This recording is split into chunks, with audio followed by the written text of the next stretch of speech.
Itahar voice public মিশনের উচ্চ মাধ্যমিক বালিকা বিভাগের বাৎসরিক সাংস্কৃতিক অনুষ্ঠান ও গুণীজন সংবর্ধনা অনুষ্ঠিত হলো বৃহস্পতিবার। এদিন ইটাহার গোটলু মোড়ে আয়োজিত এই বাৎসরিক সাংস্কৃতিক অনুষ্ঠানকে ঘিরে মিশন প্রাঙ্গণে ছাত্রীদের দ্বারা তৈরি নানা ধরনের বিজ্ঞান ভিত্তিক মডেল সাজিয়ে বিজ্ঞান প্রদর্শনীর আয়োজন করা হয়। এছাড়া অনুষ্ঠান মঞ্চে মিশনের মেধাবী ছাত্রীদের পুরস্কার প্রদান ও গুণীজনদের সংবর্ধনা জ্ঞাপন করা হয়। অনুষ্ঠান মঞ্চে ছাত্রীদের কবিতা পাঠ, আবৃত্তি, নাটক ও সাংস্কৃতিক অনুষ্ঠানের আয়োজন করা হয়। এদিনের অনুষ্ঠানে অভিভাবক অভিভাবিকাদের উপস্থিতি ছিল চোখে পড়ার মতো। অনুষ্ঠান মঞ্চে প্রধান বক্তা হিসাবে উপস্থিত ছিলেন বেলপুকুর আল-আমিন মিশনের সুপার মঈনুদ্দিন আহমেদ, গৌরবঙ্গ বিশ্ববিদ্যালয়ের অধ্যাপক মেহেদী হাসান, মিশনের ডিরেক্টর মুক্তার হোসেন, ভারপ্রাপ্ত প্রধান শিক্ষক মঞ্জুর আলম, জামিন আক্তার সহ বিশিষ্ট অধ্যাপক ও শিক্ষকরা।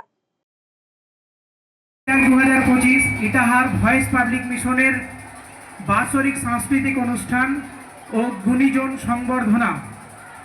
আমাদের আজকের এই প্রোগ্রামটি যথাসময়ে শুরু হয়ে গতিতে এগিয়ে চলেছে। প্রোগ্রামে আমরা আল-আমিন মিশনের বেলপুকুর শাখার সুপার মঈনুদ্দিন আহমেদ স্যারকে পেয়েছি।